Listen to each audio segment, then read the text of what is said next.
Hi, Christin Aannerud is joining me from Zurich, Switzerland, where she works as a life coach and a trainer. She's a master practitioner in logosynthesis and also a trainer in logosynthesis. She is the chair of the certification committee for Logosynthesis International Association to maintain the quality standards of the logosynthesis work. So thank you for joining us today, Christin. Welcome. Thank you for having me for this interview. Yeah, I wanted to have a conversation, I guess, to understand a little bit about your work and to thank you for providing the case study for the book and to talk a little bit about that case study.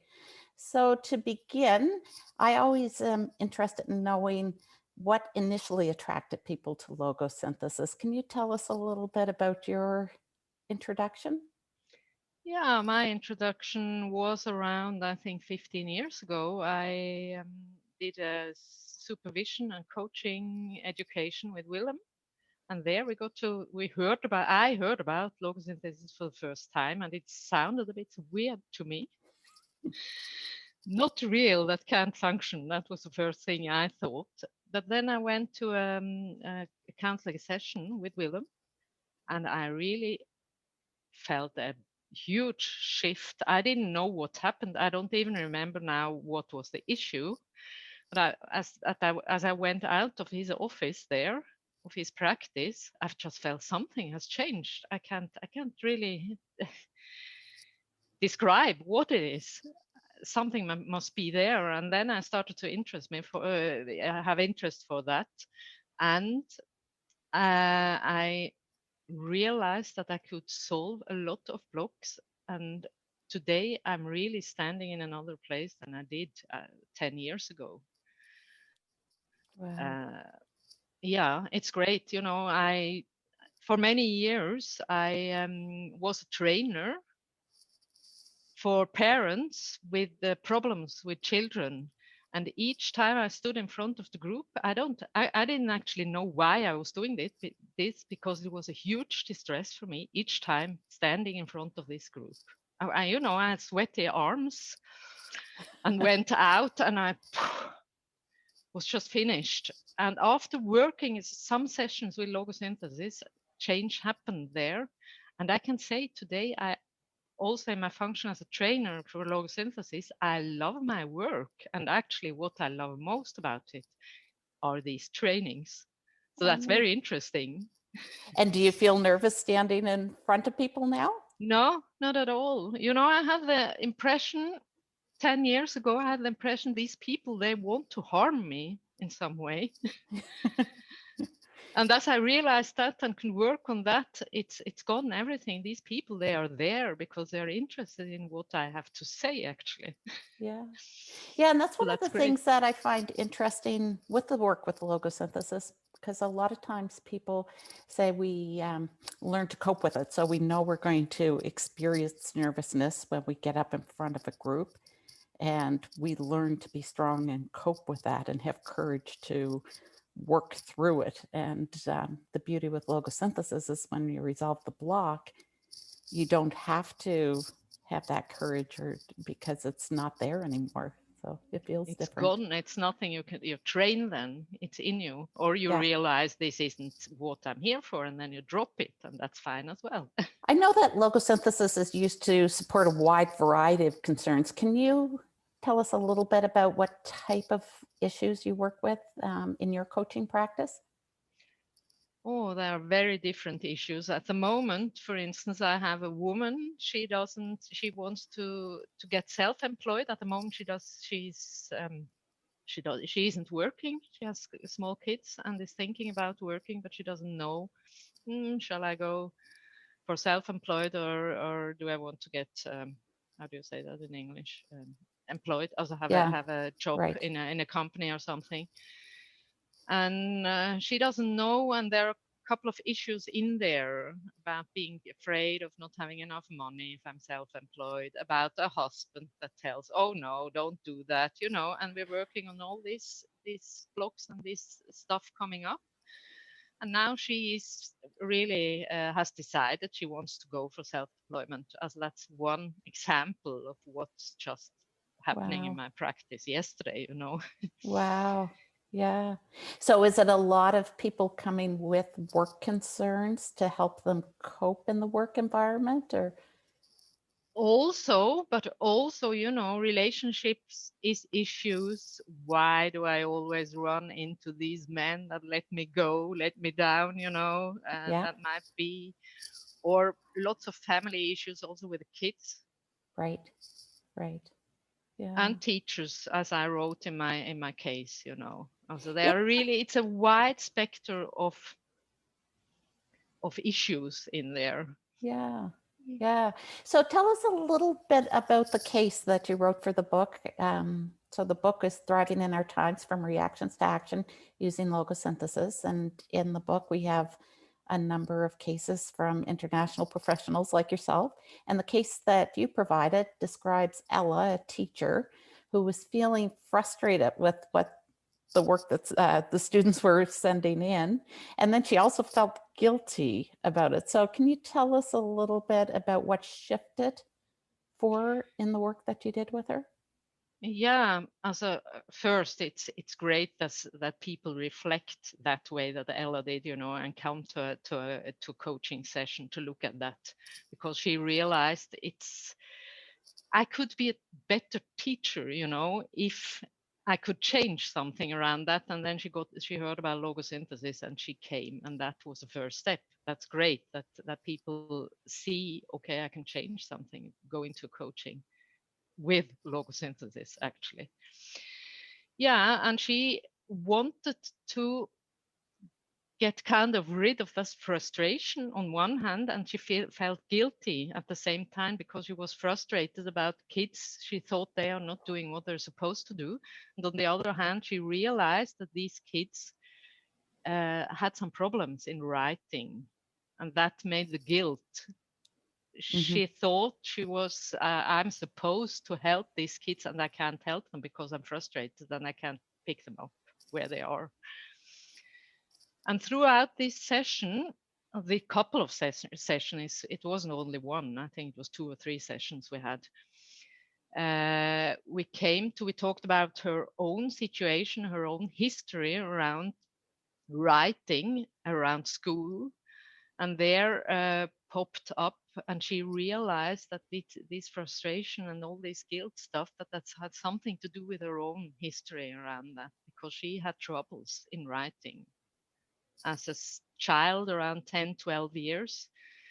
She had to write these essays, you know, and her mom told her, you can't, her mom looked at this essay before she gave it in and told her, hey, you can't give it in. That's impossible. That's too bad what you've written here. That's not for use. That was the first thing that happened. And she realized that there was a connection between this happening to her and what happening to her reactions to these kids. Yeah. And so we started working on these blocks there. Yeah, and those blocks, until we actually take the time to notice and connect with how we're reacting in the present, like what those thoughts, those emotions, those physical sensations are, we're not necessarily even aware that that's being triggered by something from a perception from the past. Most people are not aware of that. Yeah. That's right. And I think that's the first step to starting realize that might not have to do with what's happening just now here. Yeah.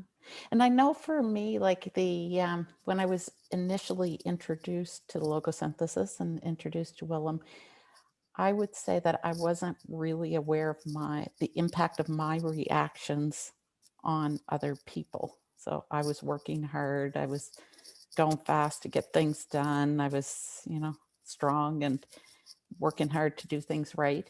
But when everything, when the pressure built up, there's a lot of change and you feel like you have to do more. You get to a point where you end up reacting towards it. And so I would say, on the one hand, there wasn't necessarily an awareness of how my reactions impacted others.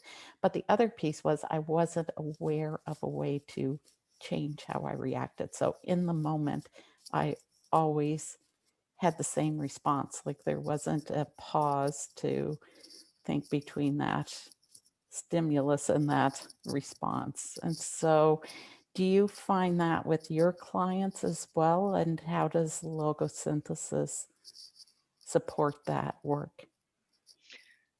Yeah, I think what you're saying, that not only with the clients, that's something I know for myself as well. You know that before I knew about logosynthesis, I got to know it. I didn't have a tool even how to cope with it. Perhaps I saw what happened, that something happened, with the stimulus and reaction, but I didn't know what to do with it except Mhm. talk about it, and that didn't really help me. And I think that's the same for the clients. Actually, it helped me to a certain point, but then it didn't go further on. Then it Mhm. was more about coping, as you said. And through this learning logosynthesis, I got a tool to handle what happened. Also, to handle the stimulus at the one hand, and through handling the stimulus, handling my reactions to it. Yeah. Yeah. And that actually also helped me and helped the clients to have the courage, to look at it, because I know, and they know that here is a tool to help you solve this, and Yes. that helps to not being scared anymore to look into it, even if it looks scary at the moment. Yeah. And I think when we recognize, and for me especially, I know that when I know that this a reaction is something that's being triggered by something other than what's in front of me in the moment, then it takes some of the emotion out of it and it allows me to reflect on it, and not only reflect on it, but also resolve it. So I now have a method that I can clear it, and so that it doesn't continue to bother me anymore going forward. And for me there are layers and I have to decide if I'm doing self-coaching versus having someone guide me through the process. It's kind of in layers, but similar to what you mentioned working with Ella, that it wasn't all in one session, but just even knowing that we can work through it is is very liberating to me, that I can kind of work on it. Yes, and I think that's the difference also between self-coaching, and going to a coach. It's important to go to a counselor or a coach to get these layers that you're saying, the ones that are a little bit deeper. And it's Yes. important to also get help there. Yeah. Mhm. Yeah. And to know that it doesn't have to continue to control you going forward, right? So you go to a coach, you have it resolved, and you can move forward Yeah. without it. And especially now with what we're going through. So, if you think of the teachers that are um, working in such a challenging environment, and to know that it's natural to respond. So one piece is I know that I'm responding, so I'm going to take time for myself away from work and I'm going to kind of manage what's expected of me. And then on the other side, when I know that I can notice how I'm responding and resolve those triggers, then my energy is available for what's important to me. So a lot of times when I talk to people, their work is important to them. So if you're a teacher, the students are extremely important to you. And so when you can resolve what you're reacting to, you can be present with the students, and that's very different than constantly being triggered by them. Yeah. It is. And I think you get better. You get better in your job when you're doing that. And that's the great thing also about this situation at the moment. It's always also a chance to solve one trigger, and each trigger I solve in this job I'm doing, I get better. Yes. that's the great thing, and you feel Yeah. that, and Yeah. that's what I love about it, you know. Yeah. Yeah. It's not only that I get peace around it. When I get peace, I'm better out there. You Yeah. know? So people do notice, right? Like if, Yeah. and that's what I notice as well. Like if I am calm and I'm not reacting to everything, people feel better around that. And so it holds space, I guess, for people around us to focus on what's important for them. Yeah, also like Ella, you know, when she went back, she was able to, after solving these couple of blockages here, she was really able to pick up these students and to really support them in their struggles with writing. Yeah. And And that's that creates a beautiful. it creates a learning environment that's right. And for a teacher, you only can control certain aspects of that learning Yeah. environment. But when you can control your reaction to the students so that they feel comfortable exploring, like that's very rewarding Mhm. as a Mhm. profession. It is. It is. Yeah. Yeah. Yeah. Mhm. Nice. So, in addition to your coaching practice, you also work with training groups. So, both you train individuals for self coaching, I understand, plus you train professional coaches, counselors, therapists in logosynthesis. And can you describe a little about this work and how that evolved, and a little about your experience with that coaching in groups? Yeah, I think that's a great opportunity and as for learning. And actually, meanwhile, I think you need both one-to-one coachings, but also in the groups. I think that's very powerful to be in a group and get to learn in groups about yourself and about technique. That's what I love about giving these trainings. It's not like, to me, also in my seminars here, it's not like just training logosynthesis, you know, knowing how to do it. It's also a big part of these trainings, of these seminars, are around my issues that I bring in and work on them. Mm-hmm.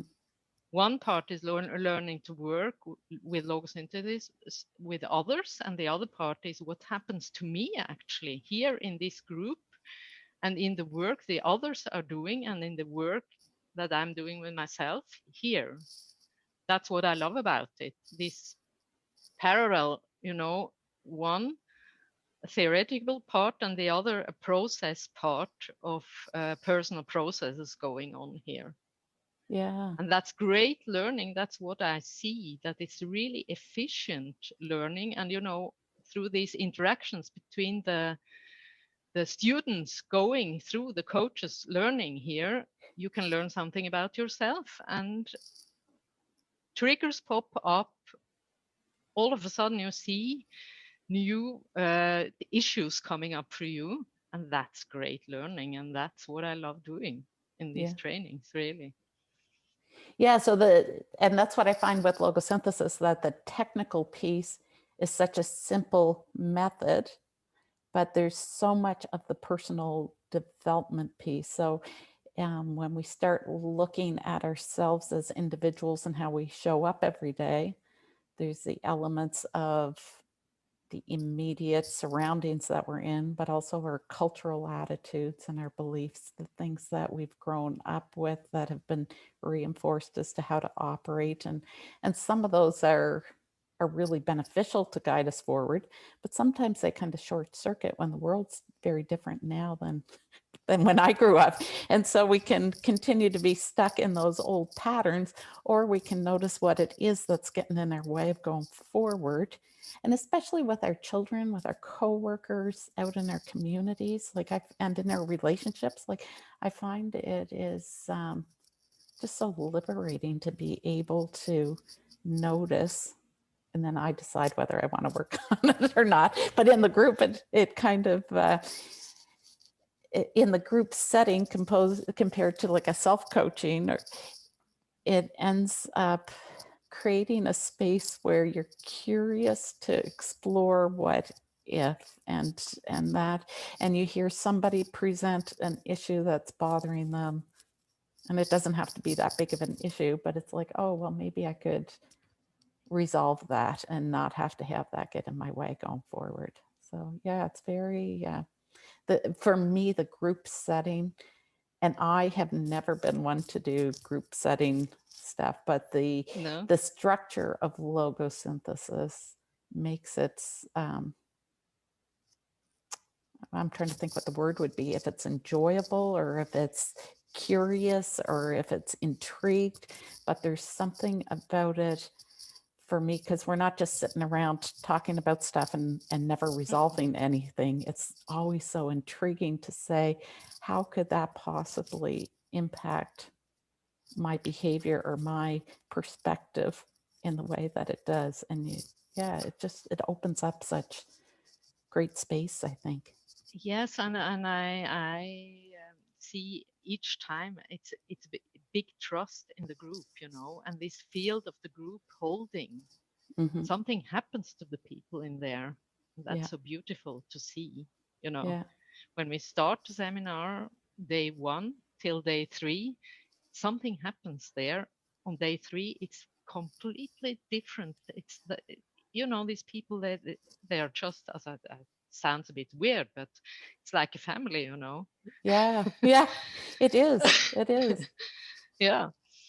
Yeah, and it's interesting, and especially because I don't come from, over my corporate career, I've done a lot of group sessions and things like that. And, you kind of go in with your objectives and what you're coming out with, and look what we created. And this is, I don't know, it's intriguing to me just to see what kind of shifts and just exploring what's possible, I guess. So, yeah. I could talk about this all day, Christin, because Me too. yeah, but I want to say thank you so much for sharing your expertise and your insight and the examples of your work. And it's so beneficial for leadership, for personal development, for parenting. And I encourage everybody to pick up a copy of the book, Thriving in Our Times, From Reaction to Action, using Logosynthesis. And I also encourage people to find Christin, and I'll put your information at the end of this video and in the link. So thank you so much, Christin. Thank you, Cathy. Thank you.